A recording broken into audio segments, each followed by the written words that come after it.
الحمد لله رب العالمين وبه نستعين وأشهد أن لا إله إلا الله وحده لا شريك له وأشهد أن محمدا عبده ورسوله خاتم النبيين صلى الله عليه وعلى آله وصحبه أجمعين أما بعد قال الله تبارك وتعالى قل هذه سبيلي أدعو إلى الله على بصيرة أنا ومن اتبعني وسبحان الله وما أنا من المشركين۔ میرے محترم دینی بھائیوں، نوجوان ساتھی اور قابل احترام ماں بہنوں، پچھلی مجلس میں قیادت کے نبوی اصول اس عنوان کے تحت قرآن و سنت کی روشنی میں ایک قائد کو، لیڈر کو، ذمہ دار کو کیسا ہونا چاہیے، اس تعلق سے کچھ اوصاف، کچھ صفات ہم نے دیکھی۔ اسی گفتگو کو آگے جاری رکھتے ہوئے کچھ اور باتیں قرآن و سنت کی روشنی میں ہم انشاءاللہ دیکھیں گے۔ لوگوں کو اللہ کی طرف بلانے والا اور قوم و ملت کی رہنمائی کرنے والا، چاہے وہ امت کے دینی معاملات میں رہنما ہو یا سیاسی اور سماجی معاملات میں رہنما ہو، اس کی ذمہ داری یہ ہے اور اس کے لیے سب سے پہلے ضروری یہ ہے کہ وہ خود بھی اللہ تعالیٰ کا بندہ۔ سماجی معاملات میں دوڑ دھوپ کرنے والے بہت سے لوگوں کو ہم دیکھتے ہیں کہ ملت کے مسائل میں وہ کافی محنت کرتے ہیں، سیاسی معاملات میں امت کے مسائل کے لیے کوشش کرتے ہیں، کبھی مسلمانوں کی فلاح کے معاملات میں دنیوی اعتبار سے ایجوکیشن کا مسئلہ ہو یا معاش کا مسئلہ ہو یا ملت کے دوسرے مسائل ہوں، ان میں دوڑ دھوپ کرتے ہیں، لیکن خود ان کا معاملہ یہ ہوتا ہے کہ عبادت کے معاملے میں وہ کمزور ہوتے ہیں۔ قوم کا قائد سب سے پہلے اللہ کا بندہ، کیونکہ زندگی میں اگر اللہ کی بندگی ہو تو باقی سارے معاملات درست ہوتے ہیں۔ قوم و ملت کے مسائل اور مقاصد کے حصول کے لیے انسان دوڑ دھوپ کرے، لیکن اپنی زندگی کے مقصد میں وہ فیل ہو تو ایسا انسان ناکام ہے۔ اللہ تعالیٰ نے انسان کو اپنی عبادت کے لیے پیدا کیا ہے، وہ سارے مقاصد میں پاس ہے، لیکن اپنی زندگی کے انفرادی مقصد میں جس کے لیے اللہ نے اس کو پیدا کیا ہے، اگر وہ اسی میں ناکام ہے تو باقی کامیابیاں اس کو واقعی کامیاب نہیں کر سکتی ہیں۔ آپ نے کتنے لوگوں کو دیکھا ہوگا کہ قوم کے مسائل میں کسی کا میڈیکل ایشو ہے، دوڑ دھوپ کر رہا ہے، ایجوکیشن کا مسئلہ ہے، دوڑ دھوپ کر رہا ہے، سیاسی معاملات ہیں، ہر قسم کی قربانی دے رہا ہے، لیکن وہ نمازوں کا پابند نہیں ہے، وہ اللہ سے جڑا ہوا نہیں ہے، اللہ سے اس کا تعلق صحیح نہیں ہے۔ تو قوم کا لیڈر، قوم کا قائد ایسا نہیں ہونا چاہیے کہ وہ سارے مقاصد اور قوم کے مسائل میں بھاگ دوڑ کریں، لیکن اپنی جنت کی طرف دوڑنا اس کے لیے مشکل ہو جائے، وہ اللہ کی طرف دوڑنے والا نہ ہو۔ وہ قوم کے لیے دوڑ رہا ہے لیکن اس کی دوڑ اللہ کی طرف نہ ہو تو ایسا انسان ناکام ہے۔ نبی کریم صلی اللہ علیہ وسلم کی زندگی آپ دیکھیں، سارے مسائل آپ کے پاس آتے تھے، لوگوں کے شادی بیاہ کے مسائل آپ کے پاس، قبیلوں کے آپس کے جھگڑے آپ کے پاس، چھوٹے بڑے تعلیمی معاملات، صبح سے لے کے شام تک قوم کو، مردوں کو، عورتوں کو ذاتی زندگی کے مسائل میں رہنمائی دینا، عبادات کا معاملہ، اخلاق کا معاملہ، آپسی لین دین کے معاملات، بازاروں کی نگرانی، پھر باہر کے مسائل، مشرکین، کفار کی طرف سے پیش آنے والی سازشیں، مدینہ میں رہنے والے یہود و نصارہ ان کے مسائل، اپنی صف میں موجود منافقین کے مسائل، ان ساری چیزوں کے باوجود آپ دیکھیں گے کہ نبی صلی اللہ علیہ وسلم ان ساری چیزوں کے باوجود اللہ کی عبادت میں دوسروں کے مقابلے میں زیادہ پختہ تھے، حتیٰ کہ آپ کی اتنی ساری بیویاں ہونے کے باوجود بھی، خانگی مسائل ہونے کے باوجود بھی آپ صلی اللہ علیہ وسلم عبادات کے معاملے میں بہت مضبوط تھے۔ تو ایک قائد، رہنما، ذمہ دار، لیڈر کے لیے ضروری ہے کہ جہاں وہ زندگی کے دوسرے معاملات میں کوشش کرے، وہیں اپنی زندگی کے بنیادی مقصد عبادت کو پورا کرنے والا ہو۔ اس اعتبار سے بھی کہ جو قوم کا قائد ہوگا شیطان اس کے پیچھے لگے گا۔ پوری قوم کو گمراہ اگر کرنا ہے، اس کو گمراہ کر دو، اس کے پیچھے پوری قوم گمراہ ہو جائے گی۔ اس اعتبار سے شیطان کی محنت گمراہ کرنے کی لیڈر کے پیچھے زیادہ ہوتی ہے۔ اس سے غلطی کرا دو تاکہ پوری قوم اس کے پیچھے گمراہ ہو جائے۔ اگر وہ اللہ کا بندہ ہے تو شیطان کا زور اس پر نہیں چلے گا۔ ان عبادی لیس لک علیہم سلطان وکفی بربک وکیلا۔ اللہ تعالیٰ نے شیطان سے کیا کہا تھا؟ ان عبادی لیس لک علیہم سلطان، میرے بندے جو ہیں، جو میرے بندے ہیں، ان پر تیرا زور نہیں چلے گا۔ اور اے نبی، آپ کا رب وکفی بربک وکیلا، آپ کا رب معاملات کا کارساز ہونے کے اعتبار سے کافی ہے آپ کے لیے۔ تو جو انسان واقعی اللہ کا بندہ ہو، شیطان کا زور اس پر نہیں چلے گا، تو اپنی زندگی کے مقصد کو پورا کرنے کے اعتبار سے اور اپنے آپ کو شیطان کے مکر و فریب سے بچانے کے اعتبار سے ایک قائد کے لیے، ایک رہنما کے لیے ضروری ہے کہ وہ ظاہر و باطن میں اللہ کا بندہ ہو، اس کا دل اللہ سے جڑا ہوا ہو، وہ اللہ تعالیٰ کے آگے جھکنے والا ہو، اللہ سے مانگنے والا ہو، اللہ کو یاد کرنے والا ہو۔ نبی کریم صلی اللہ علیہ وسلم کی زندگی میں یہ چیز کمال درجے میں دیکھنے کو ملتی ہے۔ عائشہ صدیقہ رضی اللہ تعالیٰ عنہ فرماتی ہیں، کان النبی صلی اللہ علیہ وسلم یذکر اللہ علی کل احیانہ۔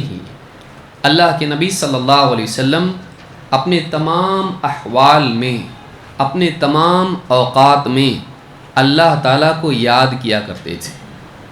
امام مسلم نے اس کو روایت کیا ہے۔ اس سے معلوم ہوتا ہے کہ نبی صلی اللہ علیہ وسلم چاہے بازار میں ہوں، گھر میں ہوں، میدان جنگ میں ہوں یا لوگوں کے ساتھ ہوں، آپ کا قلب اللہ سے متعلق ہوتا تھا، اور جہاں آپ کو موقع ملتا تھا آپ زبان سے بھی اللہ کی حمد و ثنا، اللہ کی پاکی اور اس کی بڑائی بیان کرتے تھے۔ تو اللہ تعالیٰ کی یاد دلوں سے جب منقطع ہو جاتی ہے تو ان دلوں پر شیطان کا تسلط ہوتا ہے۔ جس دل میں اللہ کی یاد نہ ہو، جو دل اللہ کی یاد سے خالی اور منقطع ہو جاتا ہے، شیطان ایسے دل پر مسلط ہوتا ہے۔ تو جو لوگوں کا قائد ہے اس کو چاہیے کہ وہ ہمیشہ اپنے آپ کو اللہ کی حفاظت میں دے، وہ شیطان کے مکر و فریب میں نہ آئیں۔ اس کا طریقہ یہ ہے کہ وہ اللہ کی بندگی کا اہتمام کرے، جس میں ذکر بہت بڑی چیز ہے۔ وَلَذِكْرُ اللَّهِ أَكْبَرُ، اللہ کا ذکر سب سے بڑی چیز ہے، کیونکہ ساری عبادات کا مقصود اللہ کی یاد ہے۔ وہ نماز جو اللہ کی یاد سے خالی ہو منافق کی نماز ہے، لہٰذا اللہ کی یاد دل میں ہونا انسان کو ہمیشہ اپنے مقصد پر قائم اور گمراہی سے بچنے والی بناتی ہے۔ عائشہ صدیقہ رضی اللہ تعالیٰ فرماتی ہیں، کان النبی صلی اللہ علیہ وسلم یقرأ القرآن ورأسہ فی حجری وانا حائض۔ کہتی ہیں کہ اللہ کے نبی صلی اللہ علیہ وسلم قرآن پڑھتے تھے، آپ کا سر میری گود میں ہوتا تھا اور میں حیض کی حالت میں ہوتی تھی، میں حیض کی حالت میں ہوتی تھی، لیکن اس کے باوجود اللہ کے نبی صلی اللہ علیہ وسلم اپنا سر میری گود میں رکھ کے قرآن پڑھا کرتے تھے۔ آپ سوچیں کہ بیوی قریب ہے، بیوی سے قربت ہے، بیوی کی گود میں سر ہے، لیکن دل اللہ کی یاد سے منور ہے اور زبان اللہ کے کلام سے تر و تازہ ہے۔ یہ کمال درجہ ہے کہ ایسے وقت میں جب انسان اپنی بیوی سے قریب ہوتا ہے، بہت ساری ایسی چیزیں ہوتی ہیں جو پیار محبت کی ہوتی ہیں، لیکن ایسے وقت میں بھی اللہ کے نبی صلی اللہ علیہ وسلم اللہ تعالیٰ کا کلام پڑھتے تھے۔ ایک تو اس اعتبار سے کہ اللہ کا کلام آپ کی زبان پر جاری رہتا اور اللہ سے قربت ہوتی، لیکن اس اعتبار سے بھی کہ لوگوں کو معلوم ہو کہ ایسی حالت میں عورت ناپاک و نجس نہیں ہوتی ہے۔ نبی اپنا سر اس کی گود میں رکھے ہوئے جبکہ وہ حیض میں ہے اور قرآن بھی پڑھا جا رہا ہے، تو اس میں کوئی حرج کی بات نہیں ہے۔ تو یہاں پر آپ دیکھیں گے کہ بیوی سے قریب ہو کر بھی آپ اللہ کا کلام پڑھ رہے ہیں۔ لوگوں کا قائد لوگوں سے ادھر ادھر کی باتیں، فلسفیانہ گفتگو اور ادھر ادھر کے مسائل، سیاسی مسائل، سب پہ بات کر رہا ہے۔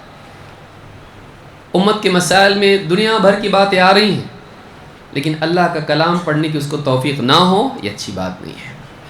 وہ اخبار پڑھ رہا ہے، وہ واٹس ایپ پر میسیجز پڑھ رہا ہے، وہ نیوز پڑھ رہا ہے، سب کچھ کر رہا ہے، لیکن اللہ کا کلام اس کی زندگی میں نہ ہو تو ایسا انسان کیسے ہدایت یافتہ ہو سکتا ہے؟ یہ قرآن وہ کتاب ہے جو انسان کے دل کو پاک کرتی ہے اور اس کو گمراہی سے نکال کے ہدایت کی طرف لاتی ہے۔ لیکن دنیوی اعتبار سے آدمی قوم کا، ملت کا رہنما ہو لیکن اللہ کے کلام سے دور ہو، ایسا انسان محروم ہے۔ عبید بن عمیر رحمہ اللہ کہتے ہیں کہ انہوں نے حضرت عائشہ سے کہا انہ قال لعائشہ رضی اللہ عنہا اخبرینا باعجب شیء رأیتہ من رسول اللہ صلی اللہ علیہ وسلم، کہا کہ اللہ کے رسول صلی اللہ علیہ وسلم کی عجیب ترین چیز کوئی آپ نے دیکھی ہو ذرا بتائیے۔ کس سے پوچھ رہے ہیں؟ حضرت عائشہ سے۔ نبی صلی اللہ علیہ وسلم کی عجیب چیز بتائیے کچھ۔ سب سے عجیب چیز کیا تھی؟ قال فسکتت، کہتے ہیں کہ وہ خاموش رہیں۔ ثم قالت، پھر کہا لما کان لیلۃ من اللیالی، ایک مرتبہ کی بات ہے، ایک رات کا حال ہے۔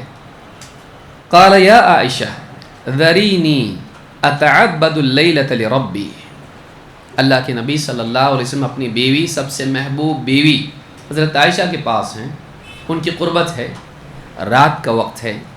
کہا اے عائشہ مجھے چھوڑ دو، میں آج اپنے رب کی عبادت کروں گا، آج رات میں اپنے رب کی عبادت کروں گا۔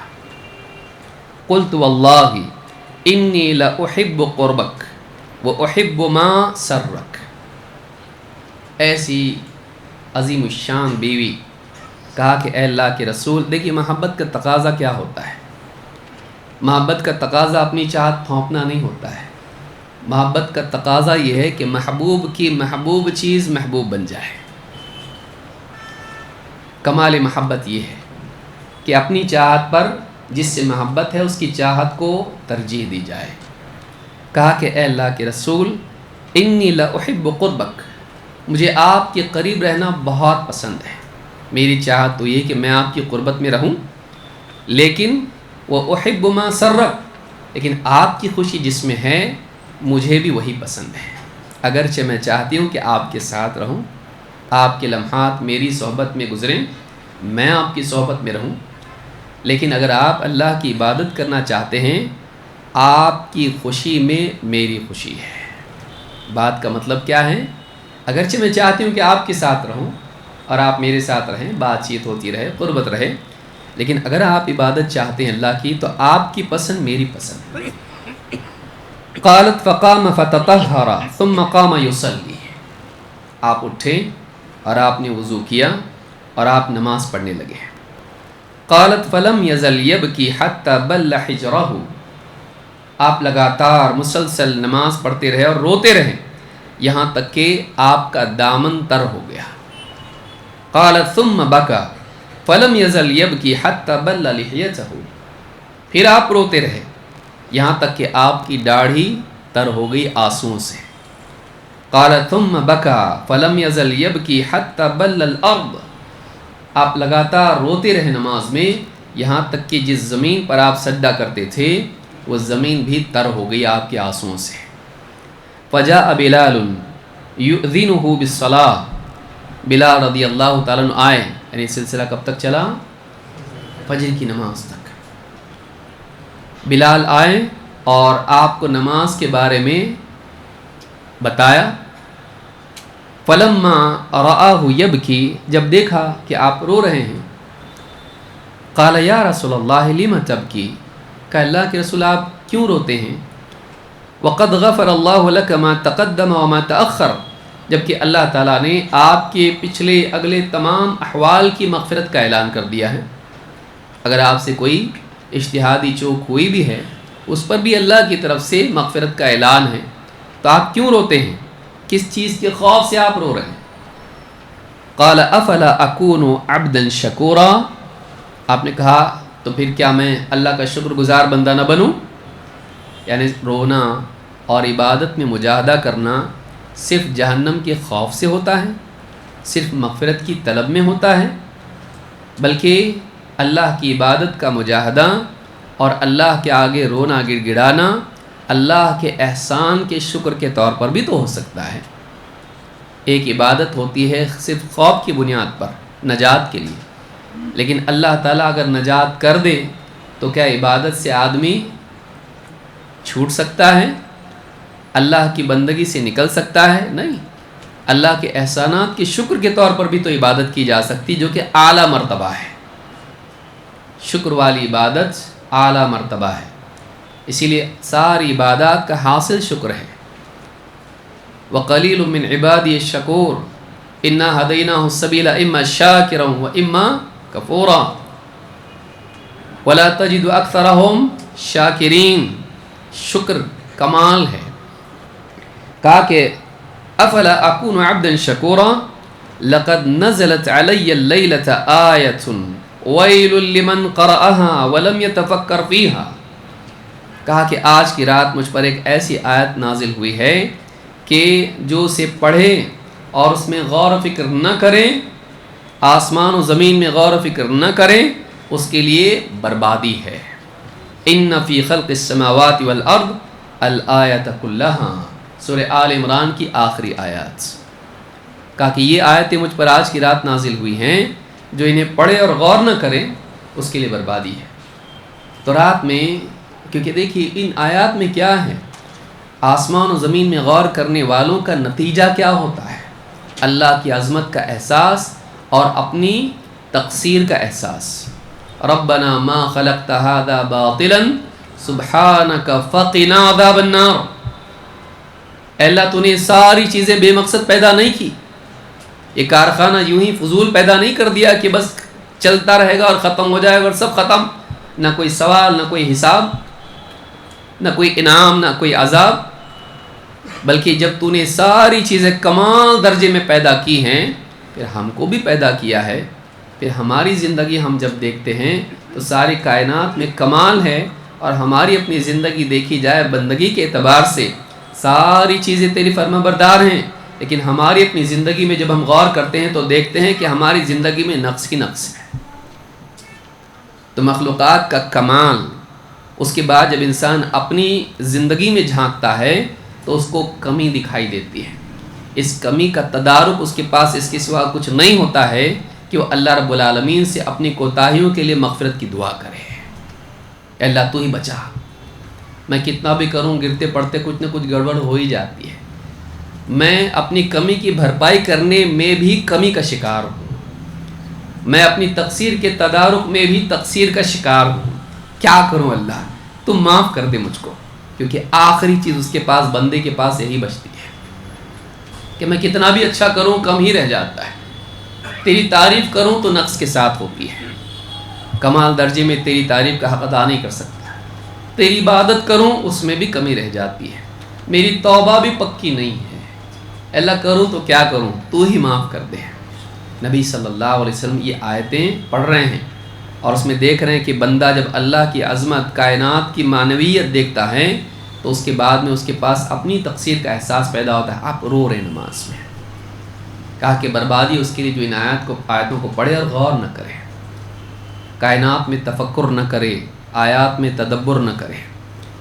تو آپ دیکھیں نبی صلی اللہ علیہ وسلم، رات کا وقت ہے، دن بھر تھکے ہوئے، امت کے مسائل، لوگوں کو دین سکھانا، سوال و جواب کرنا، مشرکین، مخالفین اور منافقین، ان کے فتنے، سازشیں، ان سب کے باوجود مشورے اور سب کچھ ہو رہا ہے، اور عمر کتنی ہے؟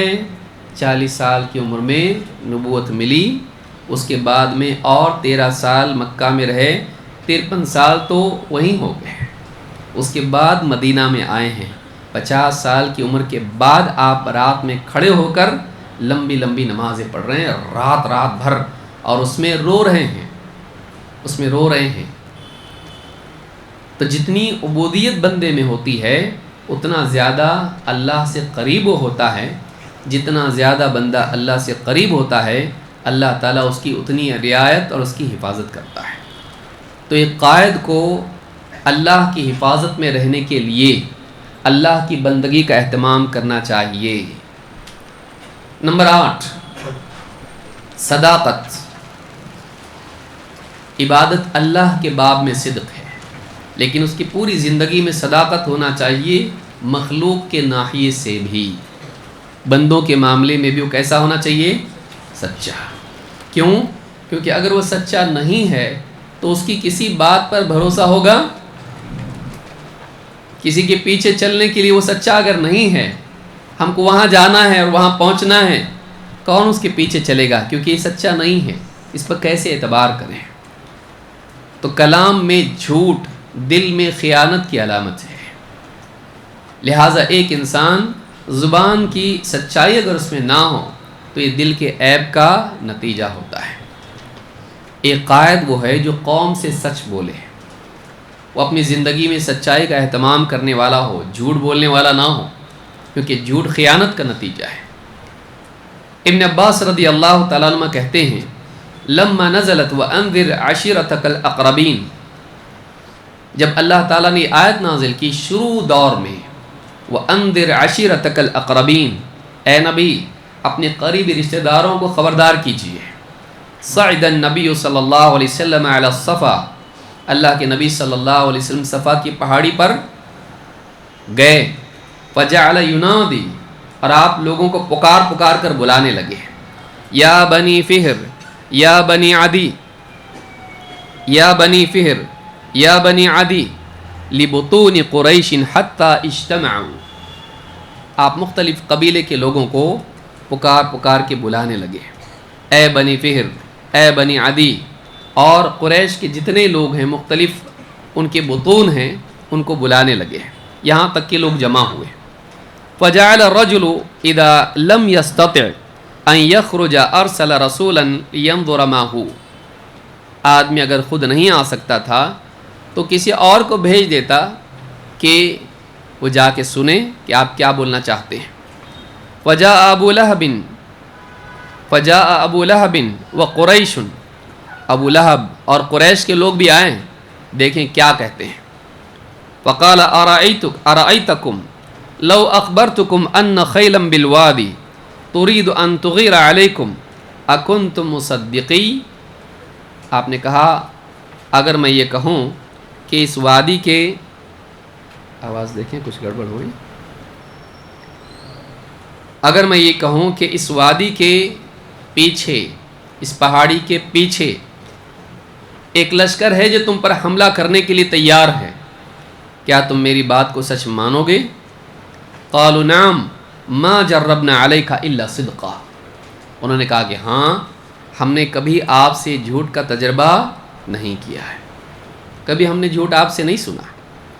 قال فإنی نذیر لکم بین یدی عذاب شدید، آپ نے کہا تو ہاں سن لو، میں ایک بڑے سخت عذاب سے پہلے تم کو خبردار کرنے کے لیے آیا۔ اس حدیث میں آپ دیکھیں کہ شروعات کے دور میں جب نبی صلی اللہ علیہ وسلم نے لوگوں کو خبردار کرنا چاہا اللہ کے حکم پر، تو اس وقت میں آپ صلی اللہ علیہ وسلم نے پوچھا کہ اگر میں تم سے کہوں کہ اس پہاڑ کے پیچھے ایک لشکر ہے جو تم پر حملہ کرنے کے لیے تیار ہے، کیا تم میری بات مانو گے؟ لوگوں کا جواب کیا تھا؟ لوگوں کا جواب یہ تھا کہ ہاں آپ کی بات ہم مانیں گے۔ کیوں؟ اس لیے کہ ہم نے کبھی آپ کو جھوٹ بولتے نہیں سنا۔ معلوم ہوا کہ ماضی کی سچائی مستقبل کی خبروں کی تصدیق کا سبب بنتی ہے۔ اگر آپ چاہتے ہیں کہ کل لوگ آپ کی بات مانیں تو آج آپ کو سچا ہونا چاہیے، کیونکہ سچ کی بنیاد پر ہی بات مانی جاتی ہے۔ ایک قائد قوم میں کھڑا ہو کے کوئی بات کہے، قوم اس کی بات پر کیسے اعتبار کرے گی اگر قوم جانتی کہ یہ جھوٹ بولتا ہے، اس کی بات سچی نہیں ہوتی ہے، لوگوں کو بیوقوف بناتا ہے۔ تو اگر بات میں سچائی نہ ہو تو لوگوں کے دلوں میں اطمینان اور اعتماد نہیں ہوگا، اور ایک قائد کے لیے بہت بڑی چیز یہ ہوتی ہے کہ اس کی بات کا اعتماد ہو۔ جب بات پہ بھروسہ ہی نہیں ہوگا تو فرمانبرداری کہاں سے آئے گی؟ لہٰذا چاہیے کہ ایک انسان جو چاہتا ہے کہ لوگوں کو لیڈ کرے، وہ لوگوں کا رہنما بنے، اسے چاہیے کہ اس کی بات جھوٹ نہ ہو بلکہ اس کی باتوں میں سچائی ہو۔ نمبر 9، رکاوٹوں کے باوجود مقصد پر ثابت قدمی۔ اس پہ کچھ حصہ ہم پہلے بھی دیکھ چکے ہیں کہ ایک انسان جب لوگوں کی رہنمائی کرتا ہے اور کسی مقصد کو لے کر چلتا ہے تو اس میں کئی رکاوٹیں بھی آتی ہیں۔ ان رکاوٹوں کے باوجود اس کو اپنے مقصد پر جمے رہنا، قائم رہنا ضروری ہے۔ کبھی بیماری ہوگی، کبھی معاشی حالات خراب ہوں گے، کبھی سیاسی حالات خراب ہوں گے، کبھی کوئی اور مسئلہ ہوگا۔ انسان جب اپنے مقصد میں سچا ہوتا ہے تو ان رکاوٹوں کے باوجود وہ اپنے مقصد پر جمع ہوتا ہے۔ لیکن جب دوسری چیزیں اس کے لیے مقصد سے زیادہ اہم ہوتی ہیں تو سہولت کے ایام میں وہ کام کرتا ہے، لیکن مشکل ایام میں وہ کام نہیں کرتا۔ ایک سچا لیڈر، ایک سچا قائد وہ ہے جو اپنے ذاتی مسائل کو اپنی ذاتی زندگی میں رکھے اور قوم کے معاملات میں ہمیشہ وہ حاضر رہے، الا یہ کہ بہت مجبور ہو جائے۔ اور ایسا نہ ہو کہ وہ کبھی جی میں آیا تو کیا، کبھی جی میں آیا تو نہیں کیا، بلکہ وہ ہمیشہ اپنے مقصد پر جمع رہے اور ہر دن اس ذمہ داری کو ادا کریں اور منزل سے قریب تر ہوتا چلا جائے۔ مسائل کے باوجود مقصد پر ٹکے رہنا قیادت کی لازمی شرط ہے۔ اللہ تعالیٰ قرآن کریم میں فرماتا ہے فَلِذَلِكَ فَادْعُ وَاسْتَقِمْ كَمَا أُمِرْتَ وَلَا تَتَّبِعْ أَهْوَاءَهُمْ۔ اے نبی، بس اسی لیے آپ لوگوں کو دعوت دیتے رہیں، فَادْعُ وَاسْتَقِمْ كَمَا أُمِرْتَ، اور جیسے آپ کو حکم دیا گیا ہے آپ اسی طرح استقامت اختیار کیجیے۔ استقامت کا معنی ہوتا ہے سیدھے چلتے رہنا، نہ دائیں مڑنا نہ بائیں۔ صراط مستقیم پر آدمی گامزن رہے، چلتا رہے چلتا رہے چلتا رہے، سیدھا، نہ دائیں جائے نہ بائیں جائے۔ فَلِذَلِكَ فَادْعُ، اے نبی آپ دعوت دیجئے، اور جیسے آپ کو اللہ نے حکم دیا ہے ویسے آپ استقامت کا ثبوت دیں۔ وَلَا تَتَّبِعْ أَهْوَاءَهُمْ، اور ان کفار و مشرکین کی خواہشات کی آپ پیروی نہ کریں۔ بعض اوقات ہوتا ہی ہے، اس کو سمجھیں، دعوت دین کے میدان میں آدمی اترا لوگوں کی ہدایت کے لیے، اب فائدہ دیکھتے ہوئے، مواقع اور حالات دیکھتے ہوئے وہ کبھی کفار و مشرکین، کبھی یہود و نصارہ اور کبھی اہل بدعات کا طریقہ اپنانا چاہتا ہے کہ اس میں فائدہ دکھائی دے رہا ہے۔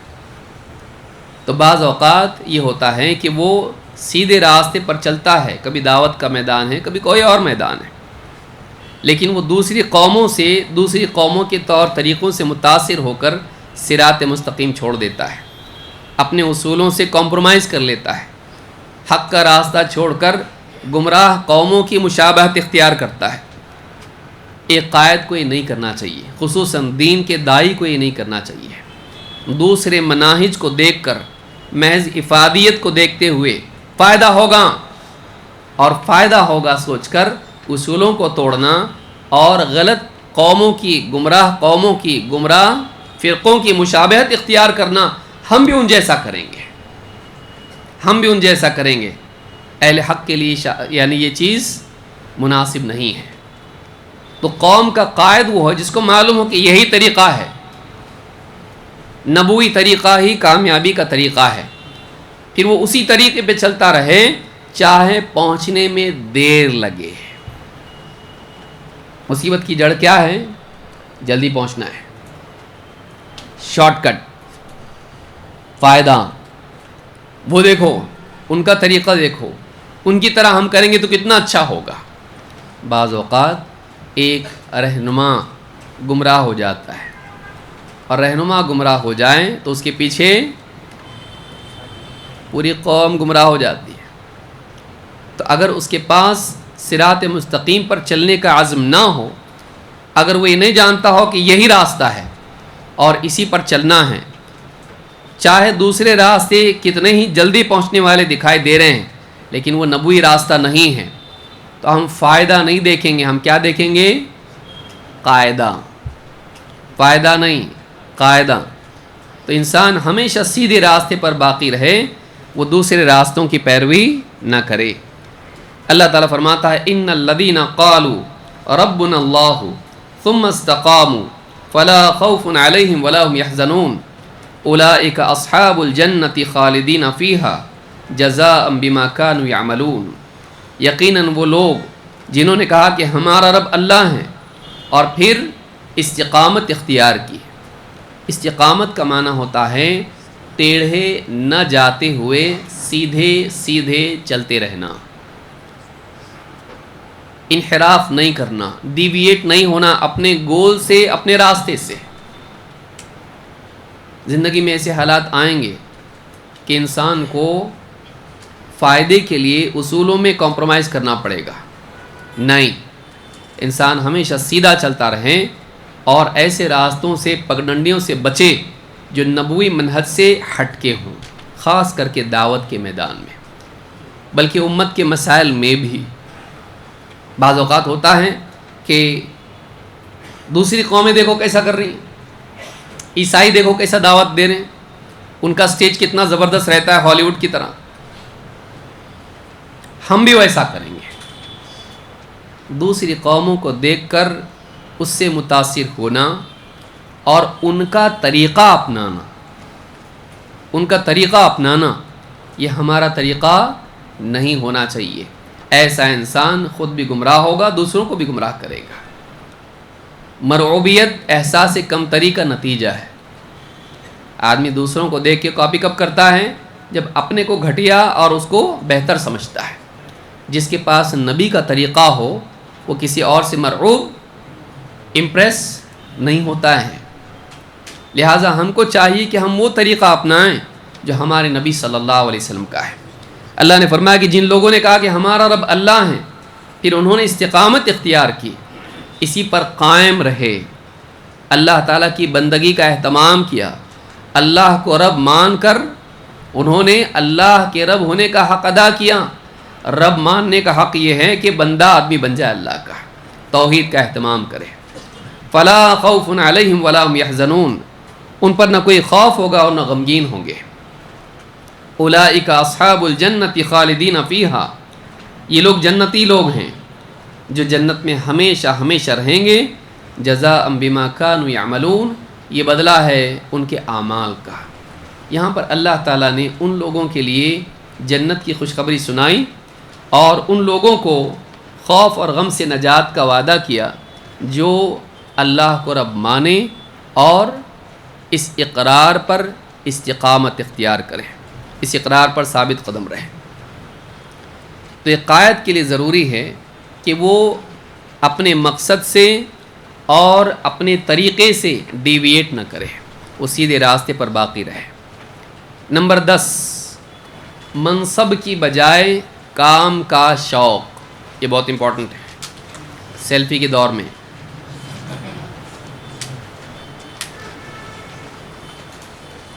ایسے دور میں جس میں انسان کچھ بننا چاہتا ہے،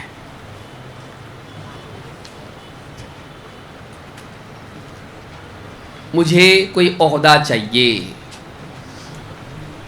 ایسا آدمی عہدے کے لائق نہیں ہے۔ اللہ تعالیٰ قرآن کریم میں فرماتا ہے تلک الدار الآخرۃ نجعلها للذین لا یریدون علوا فی الارض ولا فسادا والعاقبۃ للمتقین. یہ آخرت کا گھر ہے، جنت آخرت کا گھر ہے.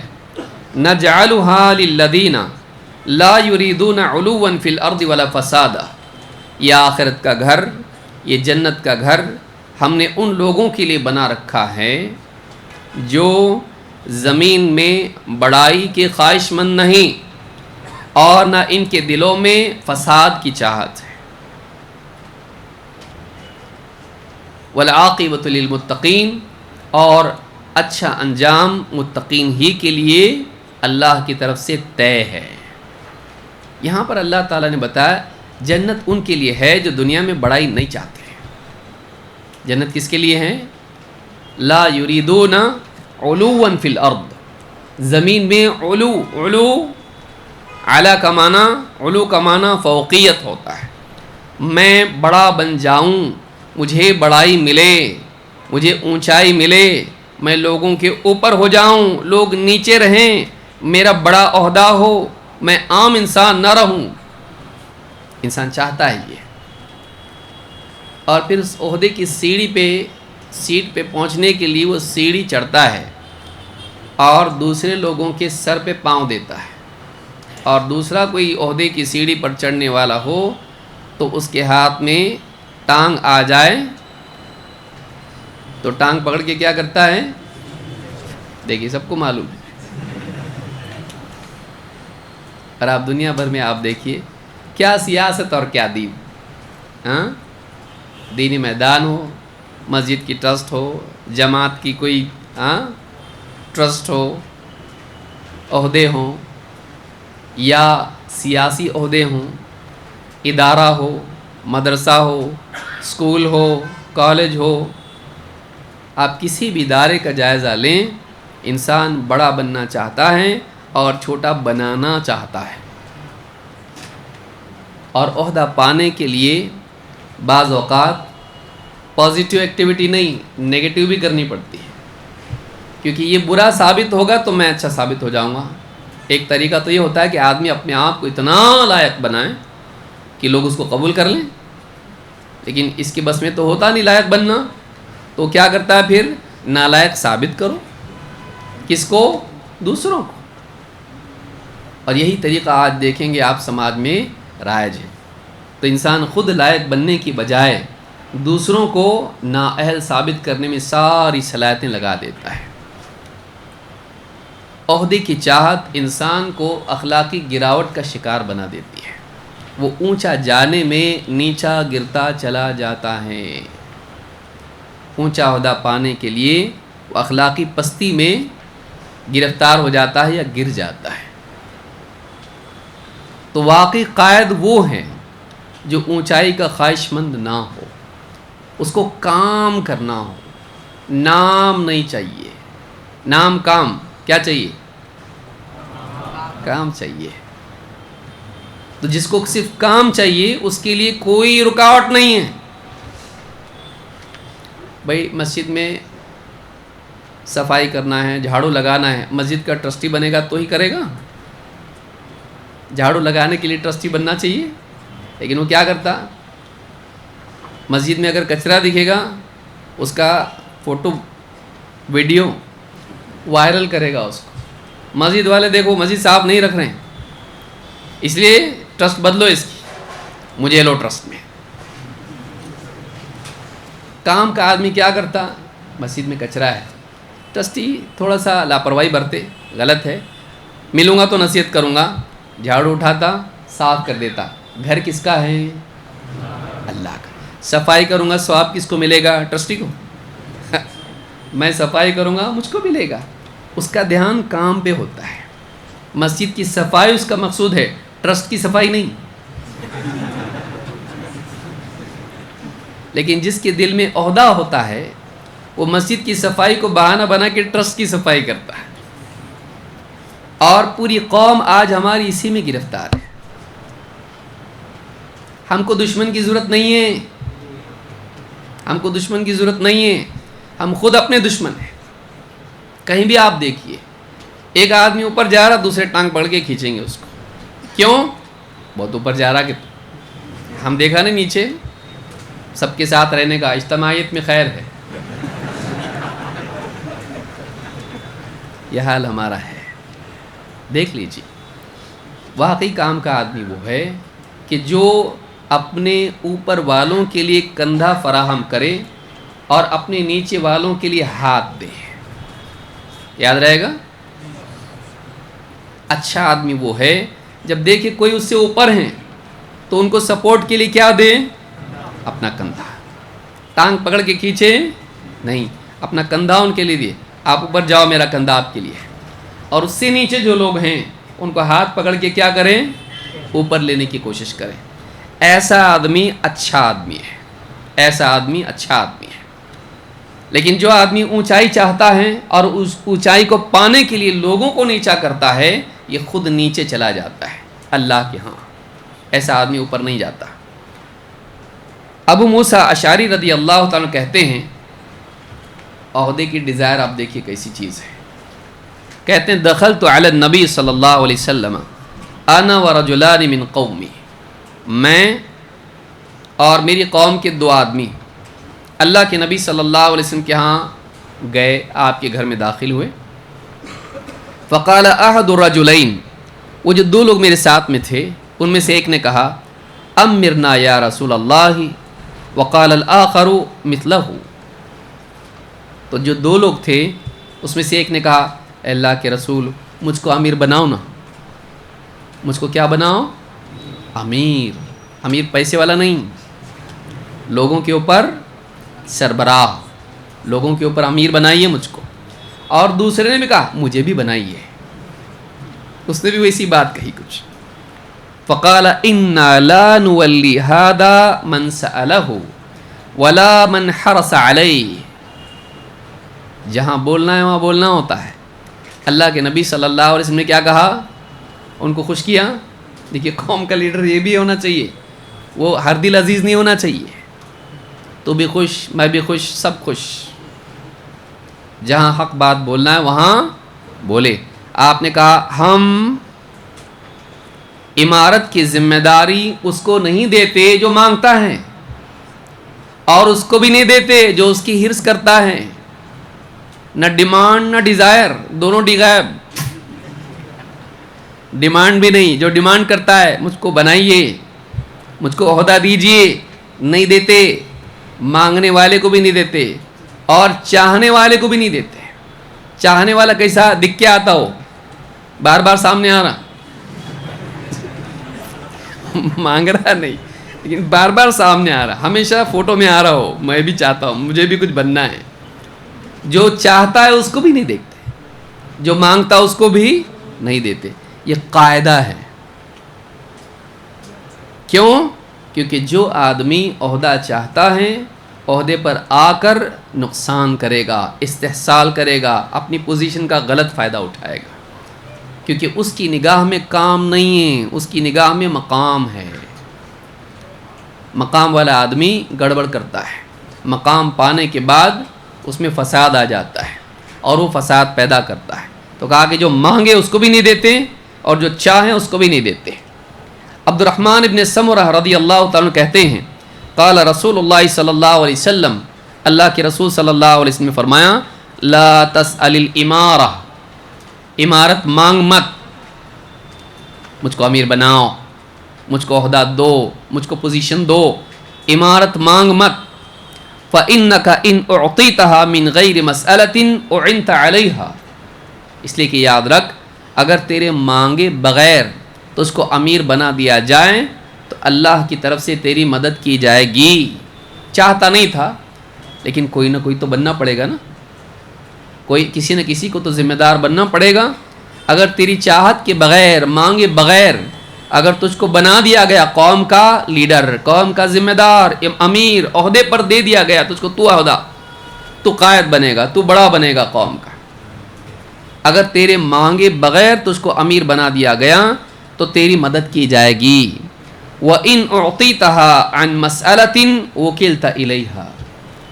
اور اگر تجھ کو مانگنے پر امارت دی جائے تو تو اسی کے حوالے کر دیا جائے گا، اللہ کی مدد تیرے ساتھ نہیں ہوگی۔ یہ ہمارا طریقہ ہے اسلام کا، لیکن موجودہ دور میں بھکاریوں کی طرح آدمی عہدے مانگتا ہے، اور بھکاریوں کی طرح نہیں، چور و چکوں کی طرح عہدے لیتا، مکر و فریب کر کے اور دھوکے دھڑی کر کے اور پوری قوم کے حالات اور پوری قوم کے اتحاد اور اتفاق کو تباہ کر کے، عزتیں پامال کر کے آدمی چاہتا ہے کہ مجھ کو عہدہ ملے، کہ میرے اپوزٹ میں وہ ہیں، اس کو میں اتنا ذلیل کروں گا کہ لوگ مجبور ہو کہ مجھ کو ہی قبول کریں گے، کیریکٹر اسیسینیشن ایسا کروں گا کہ پھر میں ہی اکیلا رہ جاؤں گا۔ تو یہ جو طریقہ ہے اسلام میں نہیں ہے، چاہے وہ جماعت کے معاملات ہوں، چاہے وہ مسجد کے معاملات ہوں، ادارے کے معاملات ہوں۔ آج آپ دیکھیں قوم میں گراوٹ کتنی ہے، آدمی کو بالکل شرم محسوس نہیں ہوتی ہے کہ وہ مانگتا ہے کہ مجھ کو عہدہ چاہیے۔ تو قوم کا صحیح قائد وہ ہے کہ جو کام پہ دھیان دے، مقام پہ نہیں، اس کو کام چاہیے، اس کو مقام نہیں چاہیے۔ عمر ابن عبدالعزیز، یہ آپ کی نوٹس میں نہیں ہے، عمر ابن عبدالعزیز رحمہ اللہ، انہوں نے ایک شخص سے پوچھا، من سید قومک، کہا کہ تمہاری قوم کا سردار کون ہے؟ سید کا معنی کیا ہوتا ہے؟ سردار۔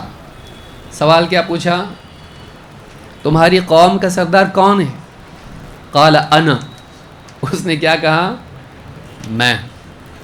قال لو كنت كذلك لم تقله، کہا کہ اگر تو واقعی قوم کا سردار ہوتا تو ایسا نہیں بولتا،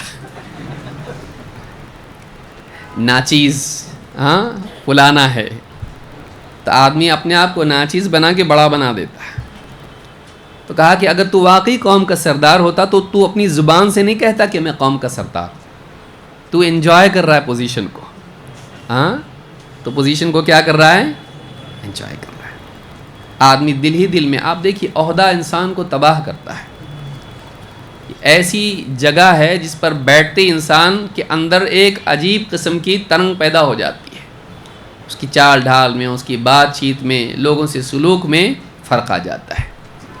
یاد رکھیں، عہدے سے بھاگیں، کیا کریں؟ کام سے، کام کے لیے جاگیں، کام کی طرف بھاگیں، لیکن عہدہ، آج دنیا میں کام نہیں عہدہ ہے۔ ہونا کیا چاہیے؟ عہدہ نہیں تو بھی چلتا، کام ہم کریں گے۔ تو یہ مزاج اگر مسلمانوں میں آ جائے، قوم میں آ جائے، قوم کی تاریخ الگ ہو جائے گی۔ بلکہ بعض اوقات انسان نام نہیں ہوگا تو کام بھی نہیں کریں گے، نام اگر ملتا ہے تو کام کریں گے، نام نہیں ہوگا، عہدہ نہیں ہوگا تو کام بھی نہیں کریں گے، بلکہ کام خراب کریں گے۔ یہ طریقہ نہیں ہے۔ تو یہ قائد، اچھا قائد کو عہدے کی ضرورت نہیں رہتی، قائد کو عہدے کی ضرورت رہتی ہے نہیں۔ قائد وہ ہے جو اپنی ذات سے، اپنے اقوال سے، اپنے افعال سے لوگوں کا رہنما ہو، وہ لیڈ کر رہا ہو لوگوں کو، اس کے لیے کسی عہدے کی ضرورت نہیں ہے۔ تو یہاں پر یہ یاد رکھیں کہ انسان یہ سمجھتا ہے کہ عہدہ ہوگا تو ہی کام ہوگا، نہیں ہے ایسا۔ یہ سب سے کمزور طریقہ ہے کہ آپ عہدے کی بنیاد پر بات منوائیں، میرا پاور یہ ہے، میری بات مان۔ جیسے آدمی گھر میں کوئی بات اولاد سے منوانا، باپ میں ہے کہ تو، اچھا بولتا ابھی تک یہ طے نہیں ہوا۔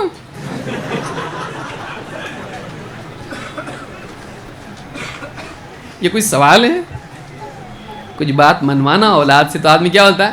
میں باپ ہے کہ تو باپ ہے، ماننا پڑے گا تجھ کو۔ تو مطلب باپ ہونے کی وجہ سے ماننا پڑے گا، یا بات کی وجہ سے ماننا، یا باپ کی وجہ سے ماننا؟ آپ کی بات صحیح ہے تو مان لیں گے نا، چاہے باپ ہو یا نہ ہو، کوئی بھی آدمی بول دے مانیں گے اس کی بات۔ بات صحیح ہونا چاہیے۔ انسان عہدے کی بنیاد پر بات کو منوائیں، اتھارٹی کی بات پر بنیاد پر بات کو منوائیں، ایک کمزور طریقہ ہے۔ بات کی طاقت کی بنیاد پر بات کو منوانا، نہ کہ عہدے کی طاقت کی بنیاد پر بات کو منوانا. بات ایسی مضبوط ہو کہ آپ کے پاس عہدہ ہو یا نہ ہو، ابھی مثالیں آگے آئیں گی، کہ بات اتنی صحیح ہو کہ اس کو مانے بغیر کوئی راستہ نہ ہو، اس کو ماننا پڑے کیونکہ بات صحیح ہے. عہدہ نہیں ہے، بڑے عہدے والا چھوٹے کی بات مانے، بات صحیح ہونا چاہیے. لیکن انسان کیا کرتا ہے، یہ سوچتا ہے کہ میرے پاس عہدہ آئے گا تو ہی لوگ میری بات مانیں گے. کیوں؟ کیونکہ وہ جانتا ہے عہدے کے بغیر میری کوئی ویلیو نہیں ہے. تو وہ کیا کرتا ہے، کسی طرح سے چکر مکر کر کے عہدہ پا لیتا ہے. اب میری ماننی پڑے گی سب کو، کیونکہ میں ہوں تو بے قیمت، لیکن اب میرے پاس قیمتی چیز ہے عہدہ، اب سب کو منوا کے دکھاؤں گا میں. یہ طریقہ قوم کا نہیں ہونا چاہیے. اور اکثر ہوتا یہ ہے کہ عہدوں پر ایسے لوگ ہی آتے ہیں جو واقعی اہل نہیں ہوتے ہیں، کیونکہ اہل لوگ ایسا کام نہیں کرتے پانے کے لیے، گر پڑھ کے عہدہ نہیں لیتے وہ لوگ. یاد رکھیں گے اس کو. جہاں بھی آپ ہیں، جس شہر میں بھی آپ ہیں، کام کیجیے، عہدہ لینے دیجیے عہدے والوں کو، آپ کام کرتے رہیے. پھر یہ چکر میں نہ پڑیں ہمارے پاس عہدہ نہیں، ہم کو عہدہ دیتے تو ہم کام کریں گے. نہیں، کام کیجیے. نہیں پھر عہدہ نہیں تو ہم صحیح ڈھنگ سے کر نہیں پائیں گے. سب بکواس باتیں ہیں، یہ مودودی صاحب کی باتیں ہیں. یاد رکھیے، کہیں نہ کہیں یہ جاتا ادھر. حکومت آئے گی تو ہی سب صحیح ہو جائے گا. تو یہ منی مودودیت ہے. یاد رکھیے اس بات کو کہ یہ منی مودودیت ہے، یہ منی اخوانیت ہے کہ ہمارے پاس جب تک یہ عہدہ نہ ہو کچھ نہیں کر سکتے ہم لوگ. کیا نہیں کر سکتے آپ لوگ؟ سب کچھ کر سکتے آپ لوگ. کام دین کا کرنے کے لیے عہدے کی ضرورت نہیں ہے. ہاں، ماتحتی آپ کو پسند نہیں ہے تو آپ کا ایگو کا پرابلم ہے، آپ کی ایگو کا پرابلم ہے. آپ کسی کے انڈر نہیں رہنا چاہتے، آپ چودراہٹ چاہتے ہیں. نہیں، آپ کام کیجئے چاہے آپ کا نام نہ ہو، لیکن بغیر نام کے کام کرنا بہت مشکل ہے. نام ہوگا آپ کا، نہیں ہوگا ایسا نہیں ہے، اللہ کے ہاں ہوگا. آپ کو آپشن دو میں سے ایک ہے، یا تو آپ کا نام مخلوق میں ہو، اللہ کے ہاں بے عزتی ہو، یا پھر اللہ کے ہاں نام ہو چاہے مخلوق کے ہاں آپ گمنام رہیں. کیا آپشن آپ کو پسند ہے؟ بادشاہ کے پاس نام ہونا چاہیے یا بھکاریوں کے پاس؟ بھکاری بولنا اچھا نہیں لگتا، لیکن اللہ کے سوا سارے کے سارے کیا ہیں؟ فقیر ہیں سب کے سب. یا ایھا الناس انتم الفقراء الی اللہ واللہ هو الغنی الحمید. اے لوگو تم سب کے سب اللہ کے آگے فقیر ہو. یہ اللہ ہے جو غنی ہے، حمید ہے. تو بادشاہ کیا نام کرنا ہے یا فقیروں کے بیچ میں بیٹھ کے فقیر بن کے ان کے سامنے نام روشن کرنا ہے؟ تو آپ کے لیے آپشن ہے. اخلاص کے ساتھ کام کرنا اللہ کے ہاں مقام بناتا ہے. یاد رکھیں گے اس کو. پورے دن میں اتنا بھی یاد رکھیں تو بہت کام کی چیز ہے یہ. کام کیجئے. کسی نے بہت اچھی بات کہی کہ اگر کوئی کریڈٹ کا نہ سوچے تو کتنا کام ہو سکتا ہے. ہر آدمی کیا سوچتا ہے، ٹھیک ہے یہ ہوگا لیکن اس کا کریڈٹ جائے گا کس کو؟ مسجد کی تعمیر سے لے کے مدارس کے تعاون سے لے کے قوم کی ملت کی خدمت سے لے کے سارے کام، پہلے بتاؤ اس کا کریڈٹ جائے گا کس کو؟ بہت سے لوگ صلاحیت اور موقع ہونے کے باوجود سب کچھ کر سکتے ہیں، لیکن اس لیے نہیں کرتے ہیں کہ کریڈٹ ان کو نہیں ملے گا. بتائیے کتنے کام رہ جاتے قوم و ملت کے صرف اس وجہ سے کہ جو آدمی کر سکتا ہے وہ یہ دیکھتا ہے کہ میرا نام اس میں ہونے والا نہیں ہے، کریڈٹ کسی اور کو جائے گا. جانے دیجئے، جانے دیجئے. آپ کام کیجئے کیونکہ آپ کا نام اللہ کے ہاں ضرور ہوگا. دنیا میں کریڈٹ نہیں ملا چلتا، بلکہ سلف کریڈٹ چھپاتے تھے. میرا نام نہیں ہوا تو اچھا، میرا نام نہیں ہوا تو اچھا. جب آیت نازل ہوئی لن تنالوا البر حتى تنفقوا مما تحبون، تم نیکی کا اونچا مقام نہیں پا سکتے جب تک کہ تم اپنی پسندیدہ چیز میں سے خرچ نہ کرو. تو صحابی ان کا باغ تھا، باغ نبی صلی اللہ علیہ وسلم کو پیش کیا کہ آپ اس کو جیسا چاہیں خرچ کریں. اس میں جملہ کیا کہا؟ اس میں کہا کہ اللہ کے رسول اگر میرے بس میں ہوتا نا تو یہ کسی کو بتاتا ہی نہیں میں، یعنی بغیر کسی کو بتائے کرتا، لیکن میں آپ کے حوالے کر رہا ہوں، بتانا پڑ رہا ہے کہ میں کرنا چاہتا ہوں. تو اخلاص زندگی میں، امام شافعی کیا کہتے ہیں؟ اگر میرے بس میں ہوتا تو میری تمنا یہ ہے کہ میری کتاب، کوئی کتاب اس کا انتساب میری طرف نہ ہو، کہ جو کتابیں میں نے دین کی خدمت میں لکھی ہیں میرا نام ہی نہ ہو میرے بس میں. لیکن سلف کا طریقہ یہ نہیں ہے کہ کتاب لکھے اور گمنام کتاب ہو تو بھروسہ کس پہ کریں گے، ہے نا؟ نام ہونے کی وجہ سے اعتماد ہوتا ہے. لیکن اگر میرے اختیار میں ہوتا تو یہ ہوتا کہ میری کسی کتاب کا انتساب میری طرف نہ ہو. یہ چیز ہونا چاہیے کہ آدمی کام کر کے نکل جائے اور کریڈٹ کے چکر میں نہ پڑے. آپ کے پاس اگر کوئی صلاحیت ہے آپ دین کے لیے لگائیے، چاہے نام کسی اور کا ہو جائے، ہونے دو نا، کیا ہوتا ہے بھائی؟ کسی اور کا نام ہو تو کیا ہوگا کہ زمین آسمان ٹوٹ جائیں گے، ہاں زلزلہ آ جائے گا، کیا ہوگا کیا؟ لیکن وہ دل نہیں مانتا ہے کہ میں قربانی دوں، میں محنت کروں اور نام کسی اور کا ہو جائے. یہ آدمی کا دل نہیں چاہتا ہے، اور اسی وجہ سے قوم میں ترقی نہیں ہوتی ہے، مقاصد کا حصول نہیں ہوتا ہے. یاد رکھیں، اپنا مزاج یہ بنائیں کہ کام ہو جائے، میرے من کی شانتی اسی میں ہے، کام ہو جائے، بھلے میرا نام ہو یا نہ ہو، بلکہ میری چاہت تو یہ ہے کہ میرا نام بھی نہ ہو. یہ آدمی نمبر 1 آدمی ہے، سب سے اچھا آدمی یہ ہے. اور اللہ کا قانون یہ ہے کہ جب آدمی ایسا کرتا ہے تو اللہ تعالیٰ لوگوں کے دلوں میں اس کی محبت ڈالتا ہے. آپ دیکھیے نبی صلی اللہ علیہ وسلم نے ایک مرتبہ کہا کہ کوئی آدمی بھوکا آیا، پریشان آپ کے پاس آیا، کہا میری حالت خراب ہے، کچھ کھانے کا انتظام ہو سکتا کیا؟ آپ نے اپنے گھروں میں بھیجا، کچھ ہے تو لاؤ. گھروں میں سے آواز یہ آئی، ازواج مطہرات نے کہا کہ ہمارے پاس سوائے پانی کے کچھ بھی نہیں ہے، ہمارے گھروں میں بھی کچھ کھانے کے لیے نہیں ہے. مجبور ہو کر آپ نے کہا کوئی ہے جو اس کی مہمانی کرے آج کی رات؟ اللہ تعالیٰ اس پر رحم فرمائے، رحمت کی دعا دی اور کہا کوئی ہے؟ ایک صحابی کا میں لے جاتا ہوں.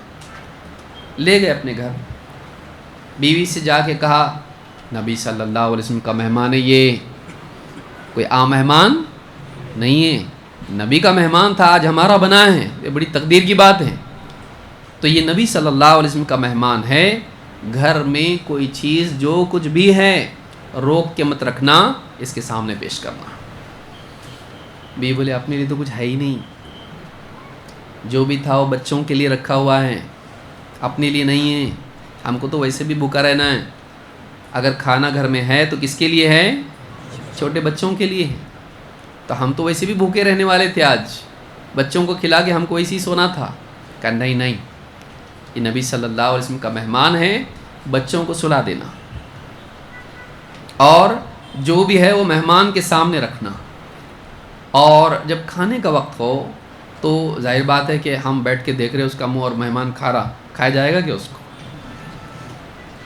تو ایسا کرنا کہ چراغ صحیح کرنے کے بہانے اٹھنا، اور اوپر دیکھا زمانہ نہیں تھا، چراغ صحیح کرنے کے بہانے اٹھنا اور بجھا دینا اس کو. تو وہ کھاتا رہے گا یہ سمجھ کے کہ ہم بھی کھا رہے ہیں، لیکن ہم نہیں کھائیں گے اور ہم بھوکے رہ جائیں گے اور اس کو کھانے دیں گے. اس زمانے میں کچھ لائٹ وائٹ کا تو ماحول تھا نہیں، اس لیے اندھیرے میں بھی کھا لیتے تھے لوگ. تو ایسی ہوا، مہمان نے کھایا اور یہ سامنے بیٹھے رہے، کھائے نہیں اور اندھیرا کر دیا. کسی کو معلوم تھا یہ سامنے مہمان کھا رہا ہے، اس کو معلوم تھا. لیکن اللہ کے نبی صلی اللہ علیہ وسلم کے پاس جب اگلے دن وہ گئے تو کہا اللہ کو رات میں تم نے اور تمہارے بیوی نے جو کچھ کیا بہت پسند آیا. رات میں تم نے اور تمہاری بیوی نے جو کچھ کیا اپنے مہمان کے ساتھ، اللہ کو بہت پسند آیا، اور آج ہم ان کا تذکرہ کر رہے ہیں. چھپایا اللہ نے، اخلاص کے ساتھ کیا، کریڈٹ کے لیے کیا تھا. تو مہمان کو بھی نہیں بتایا، اس کو بھی نہیں کہا کھاؤ دیکھو ہم بھوکے تم کو کھلا رہے ہیں. حلق سے اترے گا اس کے کہاں غلطی کر کے آیا میں، پھنس گیا، سوری معاف کرنا میرے سے غلطی ہو گئی، بھکا میں اچھا تھا، ایک بھکے کے دو بھکے ہو گئے اور بچے الگ. سوچئے انہوں نے مہمان کو تک نہیں بتایا، مہمان کو بھی نہیں بتایا، لیکن اللہ تعالیٰ نے ساری امت کو بتایا. انہوں نے مہمان سے چھپایا جو سامنے تھا، اللہ تعالیٰ نے آئندہ نسلوں میں ان کا ذکر خیر باقی رکھا. جب آدمی واقعی اللہ کے لیے کرتا ہے، اللہ تعالیٰ دلوں میں محبت ڈال دیتا ہے، اللہ تعالیٰ اس کی مقبولیت ڈال دیتا ہے. آپ اخلاص کے ساتھ کام کیجئے، اللہ رب العالمین اپنے ہاں آپ کو مقام دے گا. لہٰذا کریڈٹ کے لیے کام کرنا چاہیے نا؟ نہیں. نام کے لیے کام نہیں، نام بھی گیا کام بھی گیا. کتنے لوگ ہیں نام کے لیے کرتے، نام ہوتا نہیں ہوتا اور کام بھی خراب ہو جاتا ہے. نمبر 11، نفع بخشی اور خیر خواہی کا مزاج. قوم میں اکثر لوگ لیڈر بنتے ہیں، خاص کر کے سیاسی لیڈر، اس کے کیس میں بھاگ رہے، اس کے کیس میں بھاگ رہے، ہاں اس کا ایڈمیشن کرا رہے، اس کا دواخانے کا بل معاف کرا رہے، سب کرتے. لیکن کیوں کرتے؟ ابھرتا نیتا، کیونکہ اس کو معلوم ہوتا یہ طریقہ ہے اگلے الیکشن میں آنے کے لیے. پھر کام کرتے کرتے کرتے کرتے کرتے جب آنکھوں کا تارا ہو جاتا ہو تو پھر کیا ہوتا ہے؟ الیکشن میں کھڑا ہوتا ہے. الیکشن میں جب چن کے آتا، ختم. پھر یہاں کا پل بن رہا، وہاں کے راستے بن رہے، اور پورا پیسہ کھا پی کے پیٹ بڑا ہو جاتا اس کا، کیونکہ وہ جانتا ہے کہ یہی تھوڑا موڑا کر لو. جیسے آپ کو آم والا، ہاں کدو والا اور جام والا جیسے تھوڑا کاٹ کے دیتا ہے کیونکہ خریدے گا، تو پریشر ہوتا ہے، ایتھیکل پریشر، تھوڑا کھایا آپ پورا لے.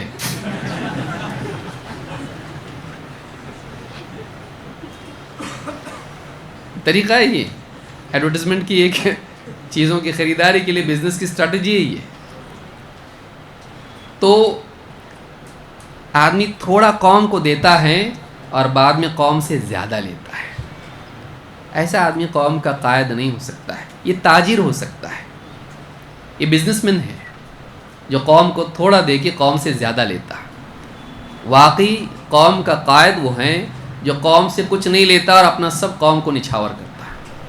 ایسا آدمی قوم کا قائد بن سکتا ہے جس میں نفع پہنچانے کا مزاج ہو، فائدہ اٹھانے کا نہیں. جو فائدہ پہنچانا جانتا ہو، فائدہ اٹھانا نہیں، کہ قوم سے مجھ کو کچھ، میرا فائدہ کیا ہے اس میں، میرے لیے کیا ہے اس کے اندر. عام طور سے آدمی یہ دیکھتا ہے. ایسا آدمی قوم کا رہنما، قوم کا قائد، قوم کا لیڈر بننے لائق نہیں ہے. قوم کا لیڈر بننے لائق وہ ہے جو قوم کو فائدہ پہنچانا جانتا ہو، اس کے اندر خیر خواہی ہو، اس کے اندر خیر خواہی ہو، وہ بھلا چاہتا ہو لوگوں کا، نفع بخشی اس میں ہو. آئیے دیکھتے ہیں اللہ کے نبی صلی اللہ علیہ وسلم کیا فرماتے ہیں. آپ فرماتے ہیں خیر الناس انفعهم للناس. سارے لوگوں میں سب سے اچھا انسان وہ ہے جو دوسروں کو، لوگوں کے لیے نفع بخش ہو، لوگوں کو فائدہ پہنچانے والا ہو، فائدہ اٹھانے والا. ان سے کیا فائدہ؟ ایک نیت یہ کریں کہ آپ جہاں بھی ہوں، چین، جاپان، ہاں امریکہ، افریقہ، آپ کہیں بھی ہوں، آپ کسی بھی شہر میں، کسی بھی اسٹیٹ میں رہتے ہوں، آپ ہر دن یہ سوچیں، کر کے دیکھیے اس کو، آپ کو رات کو سکون سے نیند آئے گی. میں جہاں بھی رہوں، میں کیسے لوگوں کو فائدہ پہنچا سکتا ہوں. چاہے آپ راستے سے پتھر ہٹا دیں، چاہے آپ چلتے چلتے دیکھیں راستے میں پتھر پڑا ہے، ہٹا دیا آپ نے. میں لوگوں یہ نہ دیکھیں کہ سیلفی کوئی لے رہا کہ نہیں، کوئی تو ویڈیو نکالے میرا، ہاں، کہ میں کیسے لوگوں کے لیے نفع بخش بن سکتا ہوں. آپ کو اللہ نے علم دیا ہے، لوگوں کی رہنمائی کیجیے. آپ کو جسمانی قوت دی ہے، آپ کسی کا کام آسان کریں. آپ کو اللہ نے کوئی سیاسی طاقت دی ہے، آپ سیاسی اعتبار سے لوگوں کے مسائل حل کریں. آپ کو اللہ نے مال دیا ہے، مال کے اعتبار سے آپ سوچیں میں کیسے کسی کو فائدہ پہنچاؤں. تو یہ مینٹالٹی اگر آپ کی ہے تو واقعی یعنی ایسا انسان ہے جو اللہ کے ہاں عزت پاتا ہے. اسی لیے کیا کہا؟ خیر الناس، لوگوں میں سب سے اچھا کون ہے؟ جو لوگوں کو فائدہ پہنچانا جانتا ہو، جو لوگوں کے لیے سب سے زیادہ نفع بخش۔ اللہ کے نبی صلی اللہ علیہ وسلم کا مزاج کیا تھا؟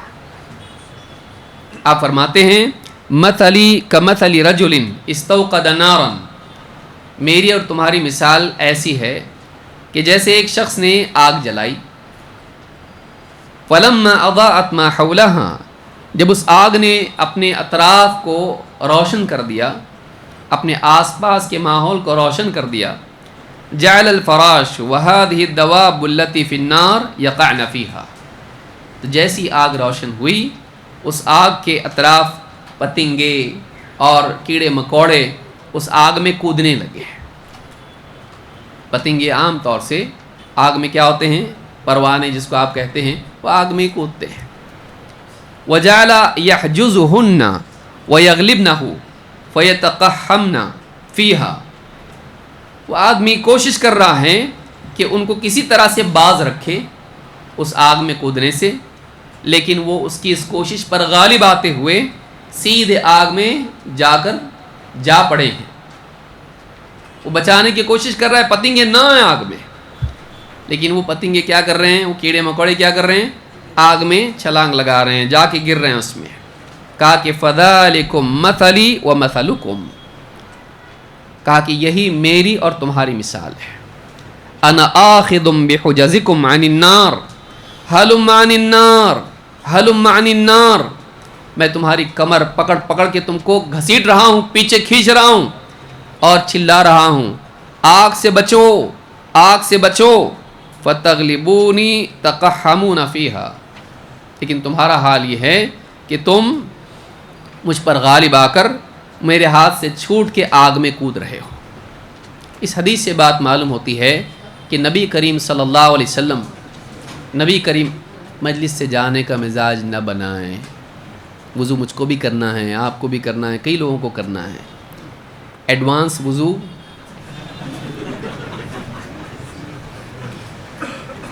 کسی کو اگر اچانک بہت زور سے پیشاب آ گیا، کچھ ایسی بات ہے تو انڈرسٹوڈ ہے وہ، لیکن آپ مجالس کے آداب میں سے یہ ہے کہ جب تک کہ مجلس باقی ہے آپ بھی مجلس میں باقی رہیں، الا یہ کہ آپ کی کوئی مجبوری ہو، بغیر مجبوری کے سبقت لے جانے کی کوشش نہیں۔ مجالس کے آداب میں سے ہوتا ہے کہ جب تک کہ مجلس ختم نہیں ہوئی مجلس میں باقی رہیں، یہ علم کا احترام ہے۔ اور بات کس کی ہو رہی ہے؟ اللہ اور اس کے رسول کی۔ اور جانے والا لے جاتا ہے، تو جانے والا اسوہ اگر بنے جاننے کا تو محرومی ہے اس کے لیے۔ میں اگر اٹھ کے جا رہا ہوں، مجھے دیکھ کے دوسرے بھی اٹھ کے جا رہے ہیں تو میں قابل بن رہا ہوں، ہے نا؟ میرے پیچھے دوسرا آ رہا ہے تو یہ نقصان کی چیز ہے۔ تو جب تک کہ مجبوری نہ ہو آدمی نہیں جائے مجلس سے، یاد رکھیں گے اس کو، صرف یہاں کے لیے نہیں بول رہا ہوں، جہاں بھی آپ رہیں دینی مجالس میں آپ بیٹھیں، الا یہ کہ مجبوری ہو، گھر سے فون آ گیا یا کچھ کسی انسان کو حاجت پیش آ گئی تو ٹھیک ہے وہ جا سکتا ہے، کوئی مسئلہ اس میں نہیں ہے، لیکن جب تک کہ ایسا نہ ہو یہ ایک ادب ہے دینی مجالس کا کہ اس میں اٹھنے کا ماحول نہ بنایا جائے۔ تو اس حدیث سے بات معلوم ہوئی کہ نبی صلی اللہ علیہ وسلم آپ کہہ رہے ہیں کہ تم آگ میں کودے چلے جا رہے اور میں تمہاری پیٹھ پکڑ پکڑ کے تم کو گھسیٹ رہا ہوں۔ آپ دیکھیے آج دین کی دعوت کے میدان میں ایک آدمی اگر گمراہی کی طرف جا رہا ہے، اس کو ایک دو بار سمجھا کے ہم کیسا کرتے ہیں؟ جانے دو، کون سمجھائے گا اس کو؟ سمجھا کے بھی نہیں مان رہا، گمراہ ہے، بدعتی ہے، کافر ہے، فلاں ہیں، ہم اس کے اوپر فتوے لگا کے اس کو چھوڑ دیتے ہیں۔ نبی صلی اللہ علیہ وسلم، آدمی کود رہا ہے آگ میں، لیکن آپ کیا کر رہے ہیں؟ اس کی پیٹ پکڑ کے اس کو گھسیٹ رہے ہیں اور کہہ رہے ہیں کہ آگ ہے، آگ ہے، آگ سے بچو، آگ سے بچو۔ یہ مزاج ایک داعی کا ہونا چاہیے کہ وہ لوگوں کو جو خود سے آگ میں کودنے جا رہے ہیں انہیں آگ میں ڈھکیلنے والا نہ ہو، جانا ہے آگ میں جا، ایسا نہیں ہو، بلکہ وہ کیا ہو، وہ آگ میں خود کودنے والے کو بھی پکڑ کے گھسیٹ رہا ہو کہ نہیں جانا۔ وہ خود اپنا بھلا نہیں چاہ رہا ہے، وہ خود جاہل ہیں، وہ خود اپنا نقصان کر رہا ہے، لیکن یہ جانتا ہے کہ آگ میں نقصان ہے، وہ کودنے والا نہیں جانتا ہے، وہ آگ کی رونق کو دیکھ کے اس میں کود رہا ہے، وہ روشنی کو دیکھ کر اس کی طرف دوڑ رہا ہے، لپک رہا ہے، لیکن یہ جانتا ہے کہ یہ صرف روشنی نہیں ہے، یہ کیا ہے؟ یہ آگ ہے، یہ نقصان پہنچائے گی۔ تو وہ نہیں جانتا ہے، لیکن میں تو جانتا ہوں، تو میں اسے گرنے نہیں دوں گا آگ میں۔ یہ نہیں کہ ہم لوگوں پر کفر کے، شرک کے فتوے لگا کر ان کا مذاق بنائیں اور ان کی تکفیر کریں، ان کی تبدیع کریں، بلکہ ہم کو یہ چاہیے کہ عوام، دیکھیے گمراہ لوگ تو گمراہ ہیں، گمراہی کے لیڈر ان کا معاملہ الگ ہے، لیکن جو عوام ہے بیچاری، جو نہیں جانتی ہے، کسی کے دھوکے میں آ گئی، کسی نے غلط رہنمائی دے دی، ایسے لوگوں کو بچانے کی کوشش کرنا چاہیے۔ اس میں ہمیشہ تفریق یاد رکھیں، ایک ہوتے ہیں گمراہی کے پیشوا، علامے، پڑھے لکھے لوگوں کو گمراہ کرتے ہیں، ان کا معاملہ الگ ہے، ان سے دور رہنا چاہیے۔ لیکن عوام اگر گمراہی کی طرف جا رہی ہے تو آپ یہ نہیں کہہ سکتے تو بدعتی ہے، چھوڑو اس کو اس کے حال پہ، آپ نہیں کر سکتے ایسا۔ آپ کو کوشش کرنا چاہیے کہ آپ اس سے قریب رہ کر اس کو بچانے کی کوشش کریں، الا یہ کہ وہ خود آپ کو لے کر ڈوبتا ہو۔ اگر ایسا آدمی ہے کہ آپ اس کو بچانے جائیں تو وہ آپ کو لے کے ڈوبے گا، تو آپ اس سے دور رہیں۔ لیکن عام عوام جس کو نہیں معلوم ہے، آپ اس سے تعلق توڑ کے اس کو اس کے حال پر چھوڑیں، صحیح نہیں ہے۔ تو لوگوں کا قائد وہ ہے جو لوگوں کو بچانے کی فکر کرتا ہو، دھکیلنے والا نہ ہو، وہ خیر خواہ ہو، وہ نفع پہنچانے کی کوشش کریں، وہ بچانے کی کوشش کریں۔ یہ نہیں کہ قوم کو اس کے حال پر چھوڑ دیں، نہیں مانتے میں کیا کروں، نہیں مانتے میں کیا کروں ان کو، وہ خود ان کو عقل نہیں ہے کیا، وہ اپنا بھلا برا نہیں جانتے کیا، اگر وہ نہیں مانتے تو میں کیا کروں، بول دیا ایک بار، اس کی بات نہیں مانے تو چھوڑ دو ان کو ان کے حال پہ، جانے تو جہنم میں، معلوم پڑے گا قیامت کے دن۔ یہ مزاج دائی کا نہیں ہوتا ہے، یہ نبوی مزاج نہیں ہے۔ آپ کہہ رہے ہیں کہ اس نے آگ جلائی، وہ خود پتنگے کود رہے ہیں آگ میں، یہ بچانے کی کوشش کر رہا ہے۔